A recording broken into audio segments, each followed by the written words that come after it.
¿Alguna vez has escuchado gritar a alguien, pero con tal desesperación que sabes, en lo más profundo, que nadie debería sonar así? Yo sí, y desde aquella noche en Ciudad Juárez, jamás volví a dormir sin una luz encendida. Soy Daniel Rosales, periodista independiente, y como muchos en este oficio, he perseguido historias que pocos se atreven a contar. Pero lo que viví en Ciudad Juárez no era una historia, era una advertencia. Corría el año 2019. Me encontraba investigando un caso poco conocido, apenas mencionado en foros oscuros de Internet, la supuesta existencia de una clínica abandonada en las afueras de Juárez, donde, según rumores, se realizaban experimentos humanos durante los años más violentos del narcotráfico. No aparecía en mapas, pero todos los locales sabían de ella. Le decían la clínica de los gritos. Los más viejos aseguraban que en los 90, sicarios y médicos corruptos se aliaron para crear un centro clandestino donde torturaban a desertores, informantes, e incluso civiles al azar, para experimentar con drogas y métodos de control mental.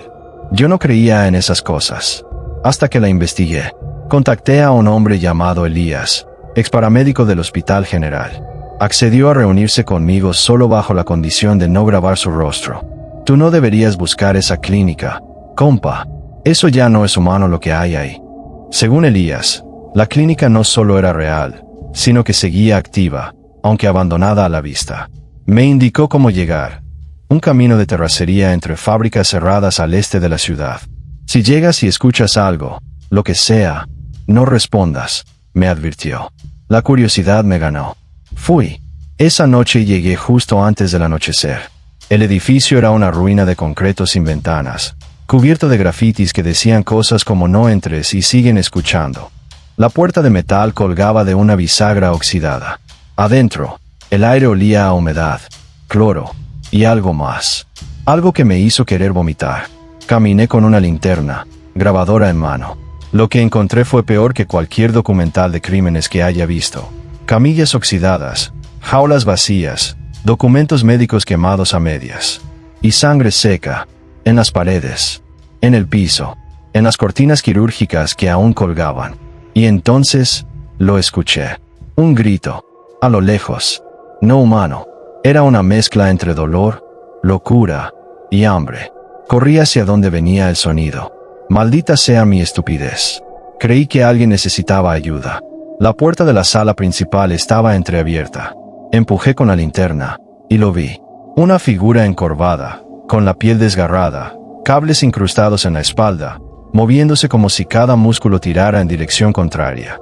No tenía ojos, solo cuencas vacías que parecían olerme. Detrás de él, monitores aún encendidos mostraban grabaciones viejas. Hombres y mujeres gritaban mientras les inyectaban algo que los hacía convulsionar, babear, llorar y reír. Risas psicóticas, involuntarias, como si su mente estuviera rota. Esa cosa, esa abominación, me miró, o me olió, y entonces corrió hacia mí. No sé cómo escapé. Solo recuerdo caer, correr, gritar. Y justo antes de salir, escuché una voz, en la radio vieja del lugar. Era la mía, mi propia voz, diciendo, yo no creo en esas cosas, repitiéndose una y otra vez, distorsionada. Me desmayé al salir. Me encontró un agente de la policía municipal, que me creyó drogado. Dije que era periodista, que había pruebas, que había grabado, pero mi celular estaba formateado. Las grabaciones, los audios, las fotos, todo había desaparecido. Volví a El Paso esa misma noche. Nunca publiqué el reportaje, pero desde entonces, cada vez que me duermo, escucho aquella voz en mi cabeza. Mi voz, repitiendo frases que no recuerdo haber dicho. A veces incluso me despierto hablando en voz alta, palabras en un idioma que no entiendo. Y cuando apago las luces, siento que algo está ahí, esperando. Investigando semanas después, descubrí que en los años 90 hubo efectivamente una red de clínicas clandestinas usadas por cárteles para pruebas con drogas sintéticas. Muchas de esas estructuras fueron demolidas, pero una de ellas jamás fue registrada oficialmente por el gobierno.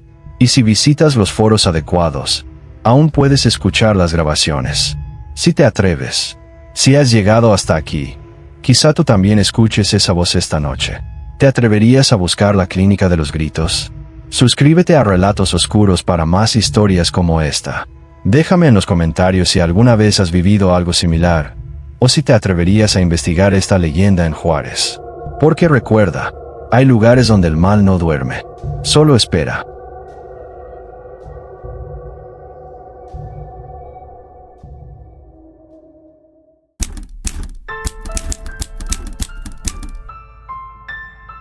Si están escuchando esto, significa que alguien logró sacar el archivo. Solo les pido una cosa, no intenten buscarme. Ya no soy la misma persona que entró a esa clínica, y les juro que jamás querrán ver lo que yo vi. Me llamo Alejandro Castañeda, era paramédico en Juárez. Un trabajo duro, con turnos eternos y llamadas a lugares donde la policía ni se atreve a entrar. Una noche, recibimos un aviso urgente, persona convulsionando en un consultorio clandestino, en las afueras, cerca del Parque Industrial Anapra. Cuando llegamos, no era una clínica, era una casa abandonada, con puertas metálicas y ventanas tapadas con madera. Nos abrió un hombre de bata blanca, nervioso. No dio su nombre, solo dijo, «Pásenle rápido, no pregunten», y nos llevó al sótano. Ahí estaba el paciente, desnudo, amarrado, con un casco de metal que le cubría la cabeza.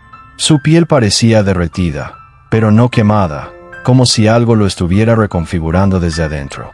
Intenté sacarlo de ahí, pero el doctor se me puso enfrente y me mostró una placa federal. Autorización C-19-778. Proyecto Azufre. Nivel 4. Silencio obligatorio. Mi compañero quiso grabar con el celular.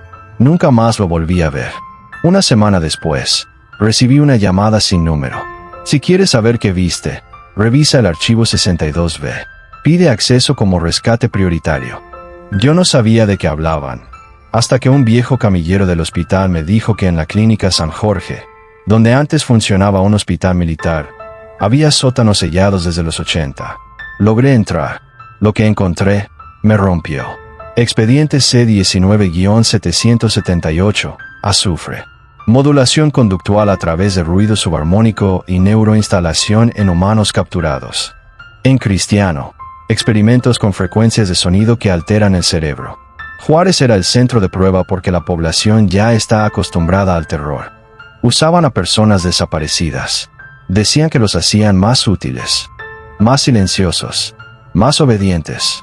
Empecé a tener dolores de cabeza, insomnio, visiones.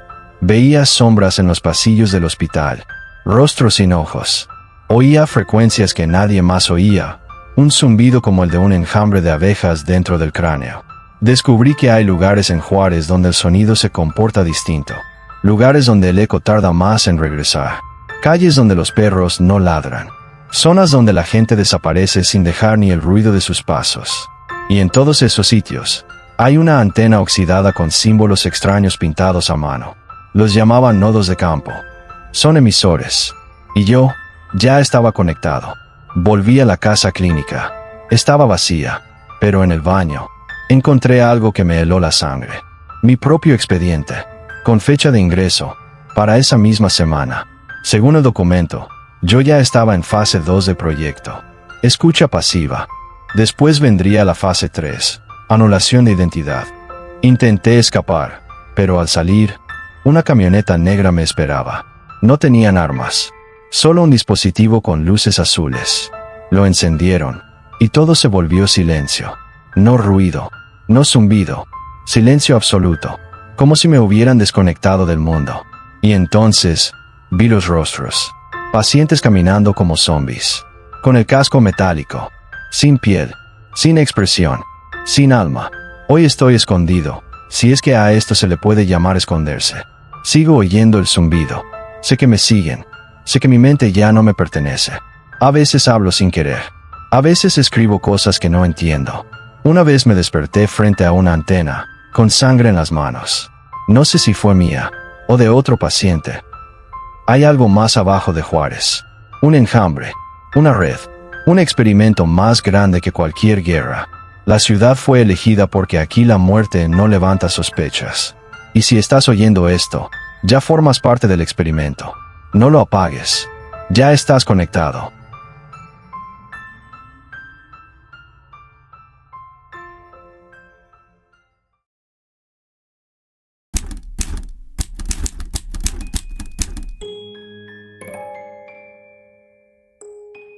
La primera vez que la vi, pensé que era una niña perdida. La segunda, supe que algo andaba mal. La tercera vez, ella ya sabía mi nombre. Mi nombre es Cristina Arellano, tengo 34 años, y durante 6 años trabajé como oficial nocturna en el Puente Internacional Zaragoza, entre Ciudad Juárez y El Paso, Texas. Para muchos, ese lugar es solo un paso entre dos mundos. Para mí, fue donde perdí la noción de la realidad. Era viernes, principio de invierno. Mi turno comenzaba a las 22 y terminaba a las 6. Esa noche, algo se sentía diferente. Un frío más punzante, un aire denso, y un silencio que ni los radios lograban romper. Las cámaras empezaron a parpadear a eso de las 2:30 de la mañana. Pensamos que era una falla del sistema. Los sensores de movimiento del lado peatonal se activaron a las 2:47 de la mañana. Exactamente. Cuando revisé el monitor, vi a una niña pequeña caminando por la línea peatonal. Sola, descalza. Llevaba una muñeca de trapo colgando del brazo derecho. Pensé que era una menor extraviada o incluso víctima de trata. Salí corriendo, pero cuando llegué al lugar, no había nadie. Mi compañera Teresa estaba en la sala de monitoreo. Era la más veterana. Cuando le pregunté por la niña, palideció. No se rió, no bromeó. Me miró directo a los ojos y dijo: «Cristina, ¿también la viste?». Me mostró una carpeta en su escritorio. Dentro había fotogramas en blanco y negro captados por las cámaras a lo largo de los años. En todos ellos aparecía la misma niña. Mismo vestido, misma muñeca, misma hora. «No es una broma», me dijo. 3 oficiales la vieron. Uno se pegó un tiro. Otro desapareció. Al último lo encontraron deambulando en el desierto, con las cuencas vacías, como si se las hubieran arrancado. No le creí. Pensé que era una especie de bautizo para los nuevos del turno nocturno. Hasta que esa noche, al revisar las cámaras, la vi de nuevo. Ese fue el patrón. Siempre a las 2:47 de la mañana, siempre caminando del lado mexicano hacia el centro del puente. Pero esa vez, ella se detuvo. Miró directo a la cámara. Y sonrió. Teresa gritó al verla. Yo me congelé. La imagen se distorsionó, como si la cámara hubiera sufrido una sobrecarga, y cuando se restableció, la niña había desaparecido. Pero en el piso, bajo la cámara, había marcas de pasos pequeños en sangre. Esa noche no dormí, y al llegar a casa, encontré algo que me heló los huesos. Sobre mi cama, estaba una muñeca de trapo, idéntica a la que había visto en los videos. No supe cómo llegó ahí. No había forma. Vivo sola. Mis puertas estaban cerradas. Estuve días investigando. Nadie en aduanas quería hablar. Pero un exagente, el oficial Zamudio, accedió a contarme la historia. En 2006, en plena ola de violencia en Juárez, una mujer intentó cruzar la frontera con una maleta. Decía que llevaba ropa para vender, pero los perros alertaron. Lo que encontraron adentro fue algo que aún hoy me persigue. El cadáver de una niña, su hija. Estaba envuelta en trapos, con los ojos arrancados y la boca rajada de mejilla a mejilla. La madre confesó que quería llevar el cuerpo a Estados Unidos para enterrarla donde no pudieran tocarla. Nunca llegó. Fue detenida y desapareció misteriosamente de prisión meses después. El cuerpo de la niña fue incinerado por error, según los reportes oficiales. Pero según Zamudio, el alma nunca cruzó. Y ahora, deambula en ese puente. Después de conocer la historia, empecé a enfermarme. No físicamente, sino de la mente. Escuchaba susurros a las 2:47. Las luces de mi casa parpadeaban exactamente a esa hora. Los espejos se empañaban con palabras que no escribí. Una noche, desperté y vi una figura parada frente a mi cama. Era ella, la niña, pero esta vez, no estaba sola. A su lado, una figura negra, alta, sin rostro. Algo que se sentía más antiguo que la muerte misma. Intenté gritar. No pude. Solo sentí su voz dentro de mi cabeza. Ya no es ella la que busca cruzar, eres tú. Decidí enfrentarla. Tomé un rosario, un frasco de sal bendita, y volví al puente Zaragoza el día de mi renuncia. Llevaba la muñeca que había aparecido en mi cama, decidida a enterrarla. A las 2:47 de la mañana, esperé. Ella apareció. No caminaba, flotaba. Sus pies dejaban un rastro de sangre espesa, negra. Se detuvo frente a mí. Me miró, y sonrió de nuevo. Ahora entiendes lo que es quedarse atrapada. Intenté rezar, pero cada palabra salía distorsionada de mi boca. El mundo se torció. El puente crujió como si fuera de hueso. Y entonces, vi mi reflejo en el agua bajo el puente. No era yo, era ella. Desaparecí esa noche. Eso dicen los registros. Mi familia me buscó. Los agentes asumieron que crucé ilegalmente o que me arrojé al río. Pero si alguna vez pasas por el puente Zaragoza a las 2:47 de la madrugada, verás una figura infantil, vestida de blanco, caminando sola con una muñeca. Y detrás de ella, una mujer de uniforme, con los ojos vacíos y una sonrisa grotesca. Dicen que ahora, ya no es una, sino dos las almas que caminan por ese puente. Y si te miran, no las sigas, porque si lo haces, nunca volverás a cruzar.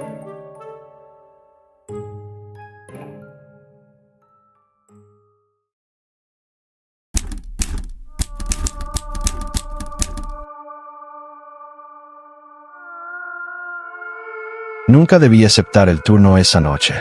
Me ofrecieron el doble por cuidar a un solo paciente, en un pabellón supuestamente cerrado desde el 2003.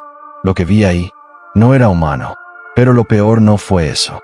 Lo peor es que al final me ofrecieron quedarme.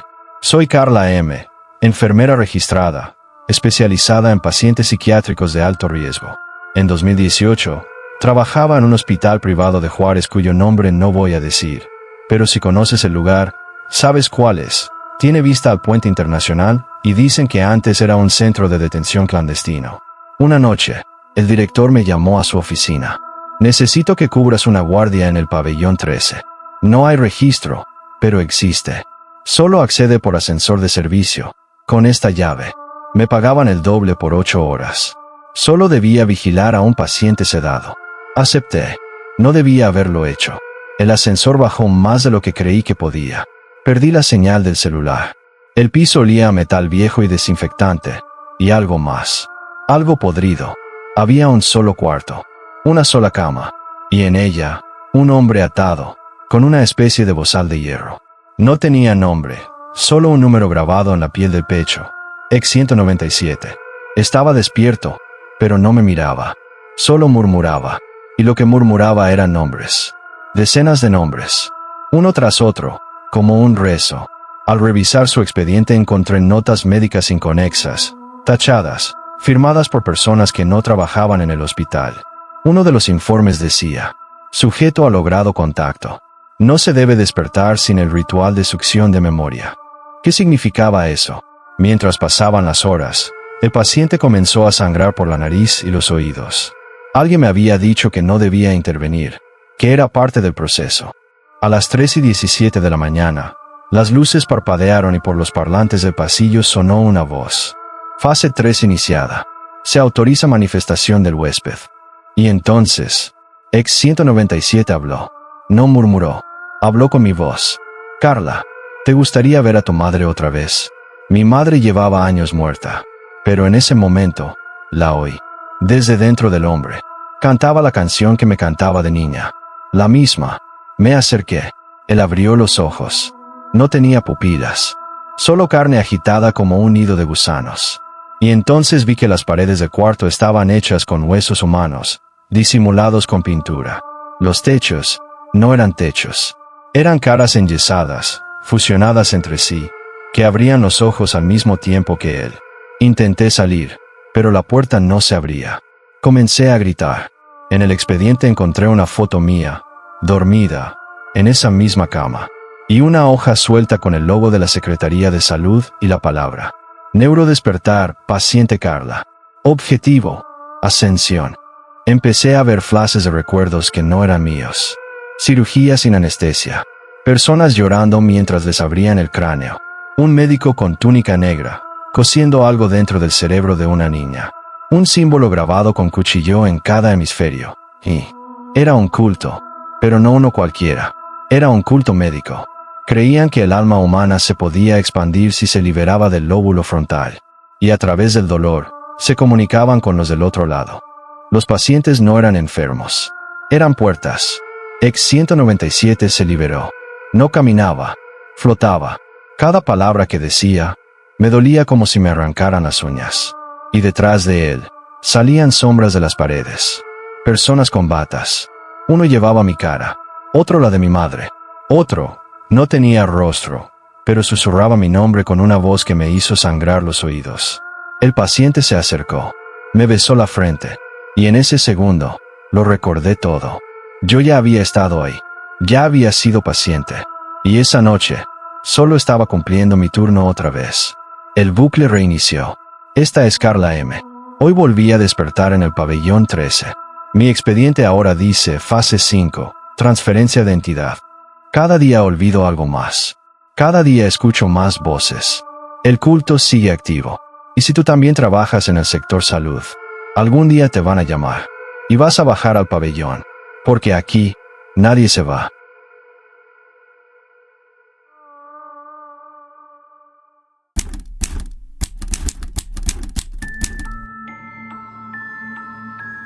La casa ya estaba construida cuando nací. Pero el sótano apareció después. Nadie lo construyó. Nadie sabía que existía. Hasta que una noche, lo oí respirar. Me llamo Marcos Luna. Nací y crecí en la colonia La Cuesta, en Ciudad Juárez. De niño, pensaba que mi casa era especial, diferente a las demás. No por su belleza, ni por su tamaño, sino por su silencio. Un silencio espeso, pesado, como si la casa tragara los sonidos. Vivía con mi madre, una mujer que hablaba poco y rezaba mucho. Cada noche encendía una vela blanca en la cocina, y murmuraba en voz baja mirando al piso. Yo creía que rezaba por mi papá, un hombre del que nunca se hablaba. Pero todo cambió el día que la tierra se tragó una parte del patio. Llovía fuerte, el agua se acumuló en el jardín, hasta que se abrió un hueco. Tenía unos 2 metros de ancho. Cuando nos acercamos, lo vimos, un túnel oscuro, profundo, como una herida viva en la tierra. Mi madre se arrodilló y comenzó a llorar. No era llanto normal, era pánico. Dijo solo una frase. Volvió a abrirse. Llamamos a Protección Civil. Dijeron que era una caverna natural, que debían sellarla. Pero por alguna razón, nadie volvió. Vinieron a tomar fotos, pero los técnicos no bajaron. Uno de ellos vomitó al asomarse. Otro se fue llorando. La dejaron cercada con cinta, pero mi madre empezó a cambiar. Dejó de rezar. Tapó todos los espejos. No comía, no dormía. Y yo comencé a soñar con una figura sentada al fondo del túnel, murmurando cosas ininteligibles. Cada noche se acercaba más. Cada noche la oía mejor. Hasta que una noche, la voz dijo mi nombre. A la mañana siguiente, el hueco estaba cubierto, pero no con tierra, con madera, desde dentro, como si alguien, o algo, hubiera sellado el túnel desde abajo. La situación empeoró cuando encontré una caja de madera antigua debajo de mi cama.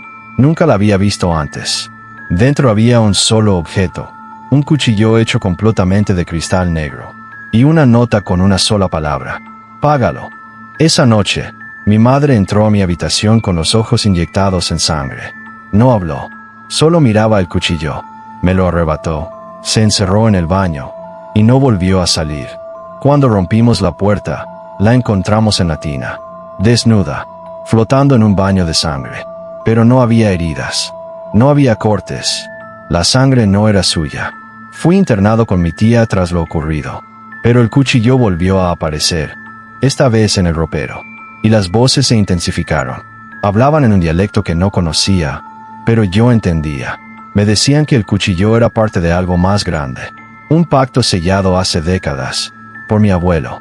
Un ritual que usaba esa casa como punto de entrada para algo que habita bajo Juárez desde antes de Juárez. Descubrí que en los años 60, una secta local llamada Los Abisales realizaba rituales de sangre en túneles subterráneos. Usaban cuchillos de obsidiana para abrir puertas. El mío era uno de ellos. El último, el que faltaba. Comencé a tener visiones. Vidas que no eran mías.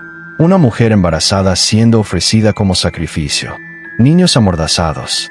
Fosas dentro del mismo túnel que apareció en mi casa. Y una figura, alta, sin rostro, cubierta de velos negros, que murmuraba en un idioma que dolía oír. A los 25 años, regresé.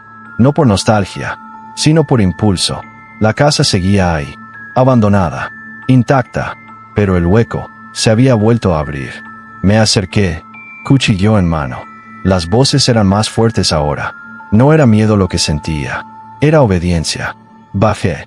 Los escalones estaban ahí, como si siempre hubieran sido parte de la casa. Bajé durante minutos, quizá horas. Perdí la noción del tiempo.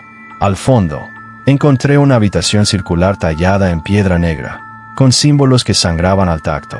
En el centro, una silla de madera y una figura sentada. Era mi padre, pero no envejecido. Estaba igual que en las fotos de 1987, y hablaba como si me hubiese visto ayer. Tú eres la llave, hijo. Solo tú puedes completar el ciclo. Me tendió los brazos, y sin pensarlo, le clavé el cuchillo en el pecho. No por odio, sino porque las voces así lo ordenaron. La piedra comenzó a temblar. Un grito, como el de 1000 gargantas al unísono, llenó la cámara. Y entonces, desperté afuera, cubierto de tierra, con sangre seca en mis manos. Y el cuchillo ya no era de cristal, era de hueso humano. Hoy vivo lejos de Juárez, pero a veces despierto con la tierra vibrando bajo mis pies. A veces, el cuchillo reaparece. A veces, escucho que alguien más desciende por el túnel, gritando mi nombre. Dicen que en ciertas colonias de Juárez, la tierra se hunde sin razón, que aparecen grietas donde antes no había nada, y que quienes las investigan ya no regresan. No es un fenómeno natural, es el túnel, el cuchillo, y lo que duerme debajo, esperando a ser liberado de nuevo.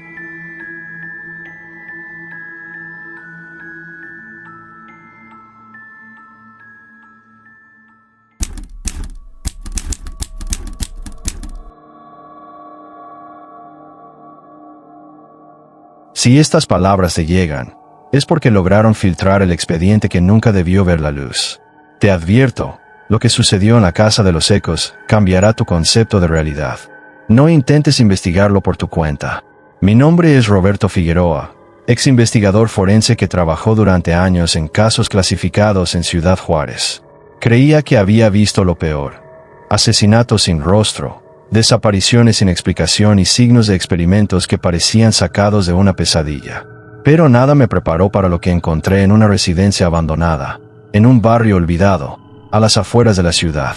Recibí un paquete anónimo un atardecer. Dentro, un USB y una nota muy breve. Casa de los Ecos. La verdad está oculta, pero debes escucharla. El USB contenía grabaciones de audio, imágenes borrosas y documentos que dejaron entrever protocolos del gobierno y de instituciones secretas. Los documentos desclasificados hablaban de un proyecto experimental denominado ECO 07. Su objetivo: utilizar frecuencias sonoras para inducir estados alterados en sujetos humanos. La Casa de los Ecos era el epicentro. Aparentemente, un grupo de científicos y oficiales de alta jerarquía diseñó un espacio dentro de una antigua casona, en la que se realizaban pruebas con personas desaparecidas de manera sospechosa. Con ayuda de un exfuncionario, logré recrear el mapa de la instalación. La casa, cerrada al público hacía décadas, contaba con un elaborado sistema de cámaras ocultas y sensores acústicos que, según los informes, registraron voces que no pertenecían a este mundo. Los testimonios indican que los experimentos no solo alteraban la mente, sino que dejaban cicatrices físicas irreparables en aquellos sujetos. Movido por la inquietud y los temores de los familiares de las víctimas, decidí visitar el lugar. Llegué a la Casa de los Ecos al caer la noche. El edificio se erguía imponente, marcado por el abandono y la intemperie, pero con una atmósfera que parecía absorber todo sonido a su alrededor. Con una cámara oculta y grabadora en mano, me adentré en la vivienda. Cada pasillo parecía contar una historia de horror. En una sala que identificaban como área de protocolos, encontré restos de equipos médicos oxidados, archivos dañados por el tiempo. Lo más inquietante, una réplica de un panel de control que emitía ligeros pitidos acompañados de una cadencia monótona. En uno de los cuartos, la grabadora captó lo impensable. Voces bajas y distorsionadas repetían frases como: el eco de nuestra existencia, silencio eterno, el sacrificio es el único camino. No fue la primera vez que oí algo así en mis investigaciones, pero aquella noche, la intensidad era abrumadora, como si la casa quisiera comunicarse directamente. Conforme avanzaba, encontré pruebas que superaban mi comprensión. Entre documentos dispersos, una carpeta marcaba Fase 2 Integración sonora. En ella, se relataba un experimento en el que un sujeto, identificado solo como número 27, fue expuesto a una serie de frecuencias moduladas. El resultado, al parecer, su estado se tornó vegetativo y, posteriormente, su cuerpo fue hallado en condiciones que desafiaban la explicación natural. Según el informe, la persona presentaba profundas laceraciones en sus oídos. Lo más perturbador, una especie de silueta dibujada con lo que parecía ser una sustancia orgánica en la nuca. El motivo. Los investigadores sugerían que en su oído interno se había formado una memoria acústica, como si las frecuencias hubiesen imprimido en la imagen sonora de una entidad desconocida. Mientras revisaba el contenido, sentí una presencia detrás de mí. Giré de inmediato, pero la sala estaba vacía, salvo por un eco apenas perceptible de un grito lejano. Con la adrenalina a mil, decidí salir de la habitación, pero al hacerlo, noté que la puerta se cerraba de golpe y las luces parpadearan en una coreografía macabra. Intenté forzar la salida, pero un zumbido profundo retumbó en mi interior. Durante esos minutos, la casa de los ecos se transformó en un laberinto de sombras y murmullos. Fue entonces cuando comprendí. Los experimentos habían dejado una huella imborrable no solo en las víctimas, sino en el mismo edificio, que parecía haberse convertido en un conducto para aquella oscura energía. Logré forzar una salida y me dirigí a un lugar seguro. Pero la experiencia me persiguió. Empecé a soñar con la casa, reviviendo cada pasaje, cada eco. Las grabaciones comenzaron a repetirse en mi cabeza. Voces que me llamaban, me advertían, y sobre todo, reclamaban justicia. Intenté alertar a mis antiguos superiores, pero la información había sido objeto de encubrimiento. Las llamadas se cortaban, y los documentos que tanto me habían ayudado desaparecían. En un último intento de salvar mi cordura y dar testimonio de lo que presencié, reuní todos los archivos y grabaciones, intentando armar un informe completo sobre Eco 07 y la Casa de los Ecos. Hoy, vivo en el anonimato, escondido de la mirada de quienes quisieran silenciar la verdad. Cada vez que cierro los ojos, escucho un murmullo en lenguas desconocidas. Siento que la casa, o lo que sea que la habite, sigue acechando. Y, a veces, en la oscuridad, creo ver su silueta en cada superficie reflectante. La Casa de los Ecos ya no es solo un edificio abandonado en un barrio marginal de Ciudad Juárez. Es el símbolo de un experimento que trascendió el tiempo y que ha marcado a muchos, dejando cicatrices que ni la muerte puede borrar. Los archivos filtrados y las grabaciones que obtuve son solo la punta del iceberg de lo que realmente sucedió allí. Si alguna vez pasas cerca de ese lugar, te aconsejo que no te detengas. No trates de capturar lo inexplicable, porque en ese eco, en ese silencio profundo, se esconden las voces de aquellos que fueron olvidados, víctimas de un proyecto que jamás debió existir.